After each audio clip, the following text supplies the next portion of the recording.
The Prime Minister is under increasing pressure over the removal of Kevin Rudd. Julia Gillard is reported to have shown secret internal polling to fellow MPs in the days leading up to the challenge. Now, the allegations come on the back of revelations the victory speech, written 2 weeks before the leadership coup, was prepared by Ms Gillard's most senior political advisor at the time. That is something Julia Gillard may have hinted at when questioned yesterday. What's your message today to those members of your caucus who fear that your Prime Ministership now is beyond repair?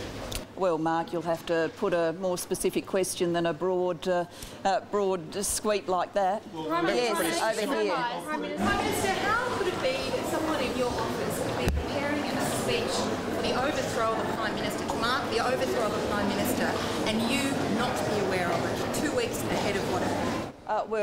Karen, first and foremost, let me repeat, I didn't direct anybody to write a speech in my office. Let me also say this, and I'll answer your question, but let me also say this before I do.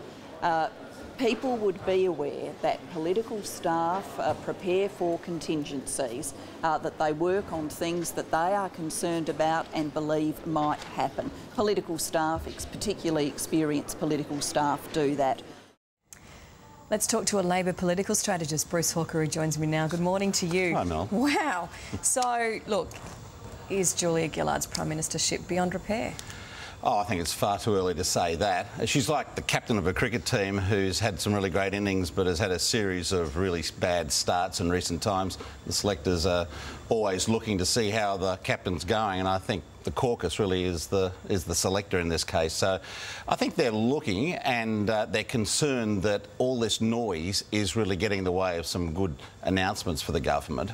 But I think, you know, we'll just have to wait and see what happens in the next days and weeks. I don't think things are going to happen immediately at the very least. But you say days and weeks. Look, in Voterland, it's every day. It's been going on for months and months, and it's just getting louder and louder every single day. Yeah, and I think this is part of the problem for politicians. You know, they've got factional allegiances, which is something that Kevin Rudd's been complaining about for a long time, and they tend to be dictated to by factional bosses. The party doesn't always respond as quickly to public concerns and anxieties as they should because of the way in which it's structured.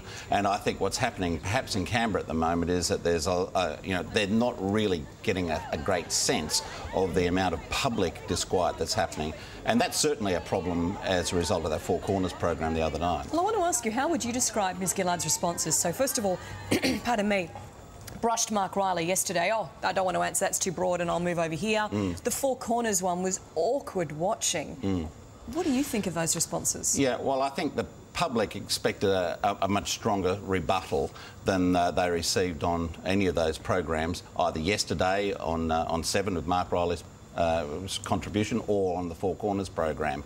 And that's where, you know, you get into this terrible sort of morass when you're a leader and you can't really move away from it. So why do it? Why did she go on Four Corners? Yeah, well, I'm not sure, really. I mean, she says that she was not quite clear about what the program was all about, and that may have had something to do with her answers. What, the leadership question was a surprise? There's no doubt, though, in my mind, that the Prime Minister's contribution to Four Corners really made the program.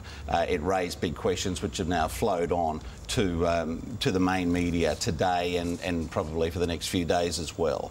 That's a problem. Can I ask you one split-second question? You're a friend of Kevin Rudd's. Is he preparing to put his hand up and take over? Well, as I said on Four Corners... Has he written a speech? Well, I don't think he's written a speech. But has anyone in his office started writing a speech? Not to my knowledge. But look, I think Kevin Rudd, you know, was removed in very difficult circumstances. I don't think he ever really got used to the idea of not being the Prime Minister. And anybody that tells you otherwise is having you on. Bruce Hawker, good to talk to you. Thanks for your time this morning.